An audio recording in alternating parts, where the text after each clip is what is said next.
സംസ്ഥാന സർക്കാരും CPM-ഉം മുഖ്യമന്ത്രി പിണറായി വിജയനും ഇനിയും പല ചോദ്യങ്ങൾക്കും വളരെ ഗൗരവത്തോടെ ഉത്തരം നൽകേണ്ടി വരും. സ്വർണ്ണക്കടത്ത് കേസ് സുപ്രീം കോടതിയിൽ ഹാജരാകാൻ കപിൽ സിബലിന് 16 ലക്ഷം, സർക്കാർ ഇതുവരെ നൽകിയത് 46 ലക്ഷത്തോളം രൂപ. കേരളം ഗുരുതര സാമ്പത്തിക പ്രതിസന്ധിയിലാണെന്ന് സാമ്പത്തിക വിദഗ്ധർ പറയുമ്പോഴാണ് സ്വർണ്ണക്കടത്ത് കേസ് നടത്താൻ ഇത്രയും തുക ചിലവാക്കിയിരിക്കുന്നത് സർക്കാർ എന്നുള്ളത് ചർച്ചയാകുന്നത്. മാത്രമല്ല, ഹൈക്കോടതിയിൽ നിന്നും വിമർശനമുണ്ട് സർക്കാരിന്. സിസ തോമസിന്റെ വിരമിക്കൽ ആനുകൂല്യങ്ങൾ നൽകാത്തതിന് സർക്കാർ കാരണം പറയണമെന്ന് തന്നെയാണ് ഹൈക്കോടതി വ്യക്തമാക്കിയിരിക്കുന്നത്. റോഡ് ഇടിഞ്ഞു താണാലും കുഴപ്പമില്ല, റീൽസ് തുടരുമെന്നാണോ റിയാസിന്റെ നിലപാട് എന്നാണ് പുതിയ ചോദ്യം. റീൽസ് തുടരും, അവസാനിപ്പിക്കില്ല, കേന്ദ്രത്തിന്റെ ഔദാര്യമല്ല ദേശീയപാതയെന്ന് മന്ത്രി മുഹമ്മദ് റിയാസ്.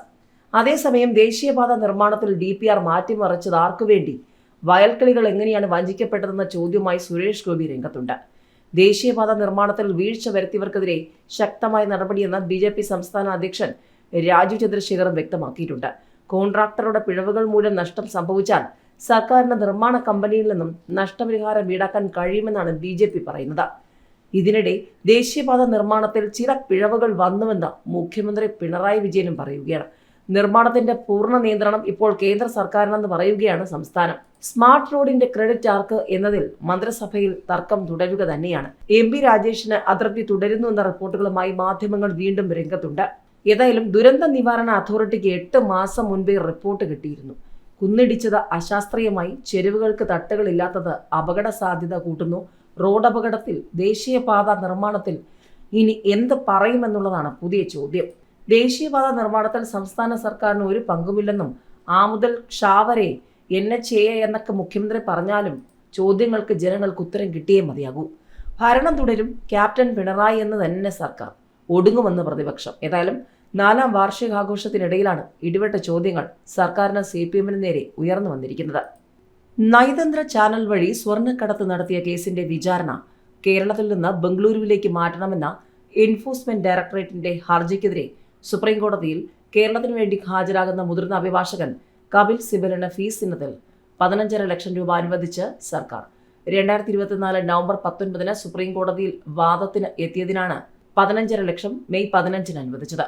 ഓരോ സിറ്റിംഗിനും ഇത്രയും തുകയാണ് കപിൽ സിബൽ ഈടാക്കുന്നത്. മുൻപും ഇതേ കേസിൽ ഹാജരായതിന് 2022 ഒക്ടോബറിലും 2024 നവംബറിലും 15.5 ലക്ഷം രൂപ വീതം കപിൽ സിബലിന് നൽകിയിരുന്നു. ഈ കേസിൽ മാത്രം 46.5 ലക്ഷം രൂപ ഇതുവരെ കപിൽ സിബലിന് സർക്കാർ നൽകിയിട്ടുണ്ട്. എൻഫോഴ്സ്മെന്റ് ഡയറക്ടറേറ്റ് വേഴ്സസ് PS സരിത്തും മറ്റുള്ളവരും എന്ന കേസിൽ ഹാജരായതിനാണ് ഫീസ് ഇനത്തിൽ 15.5 ലക്ഷം അനുവദിക്കുന്നതെന്നും അഡ്വക്കേറ്റ് ജനറൽ തുടർ നടപടികൾ സ്വീകരിക്കണമെന്നും നിയമ സെക്രട്ടറി പുറത്തിറക്കിയ ഉത്തരവിൽ പറയുന്നു. സ്വർണ്ണക്കടത്ത് കേസിലെ തുടർ വിചാരണ കേരളത്തിൽ നിന്ന് ബംഗളൂരുവിലേക്ക് മാറ്റണമെന്നാവശ്യപ്പെട്ട് 2022 ഒക്ടോബറിലാണ് ED സുപ്രീം കോടതിയെ സമീപിച്ചത്. കേസ് അട്ടിമറിക്കാൻ കേരള സർക്കാരും പോലീസും ശ്രമം നടത്തുന്നുണ്ടെന്ന് ചൂണ്ടിക്കാട്ടിയാണ് കേരളത്തിൽ നിന്നും വിചാരണ മാറ്റണമെന്ന് ED ആവശ്യപ്പെട്ടത്. ആരോപണം മുഖ്യമന്ത്രിക്കെതിരെയാണെന്ന് ED വ്യക്തമാക്കി. തുടർന്ന് സംസ്ഥാന സർക്കാർ കേസിൽ കക്ഷി ചേരുകയായിരുന്നു. വസ്തുതകൾ അടിസ്ഥാനമാക്കിയല്ലാതെ മുഖ്യമന്ത്രിയുടെ പേര് വലിച്ചിഴക്കരുതെന്ന് സംസ്ഥാന സർക്കാർ കോടതിയിൽ ആവശ്യപ്പെട്ടു. മുഖ്യമന്ത്രിയുടെ കുടുംബാംഗങ്ങൾ, മുഖ്യമന്ത്രിയുടെ മുൻ പ്രിൻസിപ്പൽ സെക്രട്ടറി, മുൻ സ്പീക്കർ, മുൻ മന്ത്രി എന്നിവർക്കെതിരെയും ആരോപണമുണ്ടെന്നും ED അറിയിച്ചു. EDക്കെതിരെ കേരള പോലീസ് രജിസ്റ്റർ ചെയ്ത FIR ഹൈക്കോടതി റദ്ദാക്കിയതും ED കോടതിയിൽ പരാമർശിച്ചു. കേരള പോലീസ് തങ്ങൾക്ക് മേൽ സമ്മർദ്ദം ചെലുത്തുന്നുവെന്ന സ്വപ്ന സുരേഷിന്റെയും സന്ദീപ് നായരുടെയും ആരോപണവും സോളിസിറ്റർ ജനറൽ കോടതിയിൽ ചൂണ്ടിക്കാട്ടിയിരുന്നു. ഡോക്ടർ സിസ തോമസ് വിരമിച്ച് 2 വർഷം കഴിഞ്ഞിട്ടും ഗ്രാറ്റുവിറ്റിയും വിരമിക്കൽ ആനുകൂല്യങ്ങളും നൽകാത്തതിന്റെ കാരണം എന്താണെന്ന് അറിയിക്കാൻ ഹൈക്കോടതി സർക്കാരിനോട് നിർദ്ദേശം നൽകി. ഇത്രയും കാലം സർക്കാരിനെ സേവിച്ചവരോട് ഇതാണോ ചെയ്യേണ്ടതെന്നും ചോദിച്ചു. വിരമിക്കൽ ആനുകൂല്യങ്ങൾ തടഞ്ഞു വെച്ചതിനെതിരെ ഡോക്ടർ സിസ തോമസ് നൽകിയ ഹർജി ജസ്റ്റിസ് മുഹമ്മദ് മുഷ്താഖ്, ജസ്റ്റിസ് ജോൺസൺ ജോൺ എന്നിവരുൾപ്പെട്ട ഡിവിഷൻ ബെഞ്ച് ചൊവ്വാഴ്ച പരിഗണിക്കാൻ മാറ്റി. അഭിപ്രായ വ്യത്യാസമൊക്കെ എന്തുമാകട്ടെ, അവർക്ക് നിലനിൽപ്പിനുള്ള തുകയല്ലേ ഇതെന്നും ചോദിച്ചു. ഇത്തരം പെരുമാറ്റം നിർത്തേണ്ട സമയം അതിക്രമിച്ചുവെന്നും കോടതി പറഞ്ഞു. 2023 മാർച്ച് 31 സിസ തോമസ് വിരമിച്ചത്. ആനുകൂല്യങ്ങൾ അനുവദിച്ചു കിട്ടാൻ കേരള അഡ്മിനിസ്ട്രേറ്റീവ് ട്രിബ്യൂണലിനെ സമീപിച്ചിട്ടും ഫലമില്ലാത്ത സാഹചര്യത്തിലാണ് ഹൈക്കോടതിയിലെത്തിയത്. സാങ്കേതിക സർവകലാശാലയുടെ വൈസ് ചാൻസലർ പദവിയിലിരിക്കെ വിരമിച്ച ഹർജിക്കാരി പിന്നീട് ചാൻസലറുടെ നിർദ്ദേശപ്രകാരം ഡിജിറ്റൽ സർവകലാശാലയിൽ താൽക്കാലിക VC-യായി ചുമതലയേറ്റിരുന്നു. സർക്കാരിന്റെ വികസന നേട്ടങ്ങൾ ജനങ്ങളിലേക്ക് എത്തിക്കാൻ റീൽസ് തുടരുമെന്നും അത് അവസാനിപ്പിക്കില്ലെന്നും മന്ത്രി PA മുഹമ്മദ് റിയാസ്.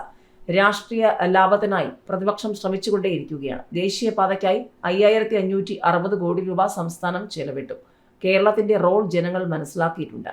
ദേശീയപാത വികസനത്തിൽ കേരളത്തിന്റെ റോൾ പറഞ്ഞുകൊണ്ടേയിരിക്കുമെന്നും മന്ത്രി ഫേസ്ബുക്കിൽ പോസ്റ്റ് ചെയ്ത വീഡിയോയിൽ പറയുന്നു.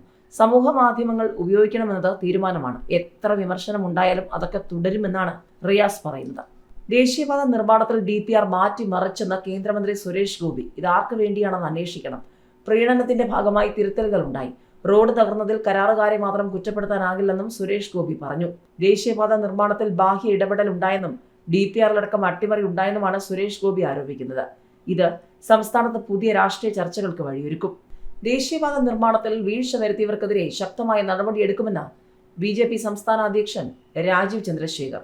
ശക്തമായ നടപടിയെടുക്കുമെന്ന് കേന്ദ്ര ഗതാഗത മന്ത്രി നിതിൻ ഗഡ്കരി ഉറപ്പ് നൽകിയെന്നും രാജീവ് ചന്ദ്രശേഖർ പറഞ്ഞു. ദേശീയപാതകളുമായി ബന്ധപ്പെട്ട വിഷയത്തിൽ ശക്തമായ അതിവേഗത്തിലുള്ള നടപടികൾ വേണമെന്നും മന്ത്രിയോട് ആവശ്യപ്പെട്ടിട്ടുണ്ട്. മലപ്പുറത്തടക്കമുണ്ടായ വിഷയത്തിന്റെ കാരണങ്ങൾ പഠിക്കാൻ ഉന്നതതല വിദഗ്ധ സമിതി കേന്ദ്ര സർക്കാർ രൂപീകരിച്ചിട്ടുണ്ട്. അതോടൊപ്പം തകർന്ന റോഡുകളുടെ നിർമ്മാണ ചുമതലയുണ്ടായിരുന്ന കോൺട്രാക്ടറെ ഹൈവേ നിർമ്മാണ പ്രവർത്തനങ്ങളിൽ നിന്നും വിലക്കിയതായും നിതിൻ ഗഡ്കരി അറിയിച്ചു. കോൺട്രാക്ടറുടെ പിഴവുകൾ മൂലം നഷ്ടം സംഭവിച്ചാൽ സർക്കാരിന് നിർമ്മാണ കമ്പനിയിൽ നിന്നും നഷ്ടപരിഹാരം ഈടാക്കാൻ കഴിയും. അതിനാൽ സർക്കാരിന് സാമ്പത്തിക നഷ്ടമൊന്നുമില്ലെന്നും രാജീവ് ചന്ദ്രശേഖർ പറഞ്ഞു. ദേശീയപാത നിർമ്മാണത്തിൽ ചില പിഴവുകൾ വന്നുവെന്നും മുഖ്യമന്ത്രി പിണറായി വിജയൻ. ഭൂമി ഏറ്റെടുത്ത് നൽകിയതിൽ മാത്രമാണ് സംസ്ഥാന സർക്കാരിന് ഉത്തരവാദിത്വമെന്നും നിർമ്മാണത്തിന്റെ പൂർണ്ണ നിയന്ത്രണം കേന്ദ്ര സർക്കാരിനാണെന്നും മുഖ്യമന്ത്രി പറഞ്ഞു. സംസ്ഥാന സർക്കാരിനെ കുറ്റപ്പെടുത്തി ചിലർ രംഗത്ത് വന്നിട്ടുണ്ടെന്നും വിഷയത്തിൽ കേന്ദ്ര സർക്കാർ ഇടപെട്ടിട്ടുണ്ടെന്നും മുഖ്യമന്ത്രി പറഞ്ഞു. തിരുവനന്തപുരത്തെ സ്മാർട്ട് റോഡിന്റെ ക്രെഡിറ്റ് തർക്കത്തിൽ തദ്ദേശ മന്ത്രി MP രാജേഷിന് അതൃപ്തി തുടരുകയാണ്. മന്ത്രിമാർക്കിടയിലെ ഭിന്നതയിലെ കൂടുതൽ കാര്യങ്ങൾ ഉടൻ പുറത്തു വരുമെന്ന് പ്രതിപക്ഷ നേതാവ് VD സതീശൻ പറഞ്ഞു. പരസ്യമായി പ്രശ്നങ്ങളില്ലെന്ന് പറയുമ്പോഴും തദ്ദേശ വകുപ്പിന്റെ നിയന്ത്രണത്തിലുള്ള സ്മാർട്ട് സിറ്റി കോർപ്പറേഷൻ പണിഞ്ഞ റോഡിന് മുഖ്യമന്ത്രിയുടെയും മുഹമ്മദ് റിയാസിന്റെയും ഫോട്ടോ മാത്രം വച്ചതിലും നേട്ടം മുഴുവൻ മുഹമ്മദ് റിയാസിന് കൊടുത്തതിലും MP രാജേഷിന് ഇഷ്ടക്കേടുണ്ട്. സർക്കാരിന്റെ 4ാം വാർഷികത്തിന്റെ ഏറ്റവും വലിയ ആഘോഷമായി നടക്കുന്ന സമാപന സമ്മേളനത്തിൽ നിന്നും MP രാജേഷ് വിട്ടു നിൽക്കുകയാണെങ്കിൽ അത് ചിലതിന്റെ സൂചനയാണ്. നേരത്തെ നിശ്ചയിച്ച മറ്റൊരു പരിപാടിയുള്ളതിനാൽ അതിൽ പങ്കെടുക്കണമെന്നാണ് വിശദീകരണം.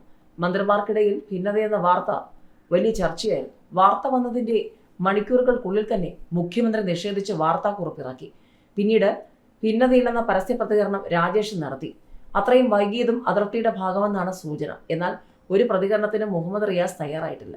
അതിനിടെ മന്ത്രിമാർക്കിടയിലെ ഭിന്നത ഇനിയും മൂക്കുമെന്നാണ് പ്രതിപക്ഷം പറയുന്നത്. ദേശീയപാത അശാസ്ത്രീയ നിർമ്മാണം അപകടമാകുമെന്ന് 8 മാസം മുൻപ് തന്നെ സംസ്ഥാന ദുരന്ത നിവാരണ അതോറിറ്റിക്ക് റിപ്പോർട്ട് ലഭിച്ചുവെന്ന മാധ്യമ റിപ്പോർട്ടുകൾ. എന്നിട്ടും വലിയ അപകടമുണ്ടാകുമ്പോൾ ആരതിന്റെ ഉത്തരവാദിത്വം ഏറ്റെടുക്കുമെന്നാണ് പുതിയ ചോദ്യം. ഇതിനിടെയാണ് ഭരണം തുടരും ക്യാപ്റ്റൻ പിണറായി എന്ന് പറഞ്ഞുകൊണ്ട് സർക്കാരും CPM-ഉം ആഘോഷ പരിപാടിയുമായി രംഗത്തിറങ്ങിയിരിക്കുന്നത്. ഒടുങ്ങുമെന്ന് പ്രതിപക്ഷം പറയുന്നത്.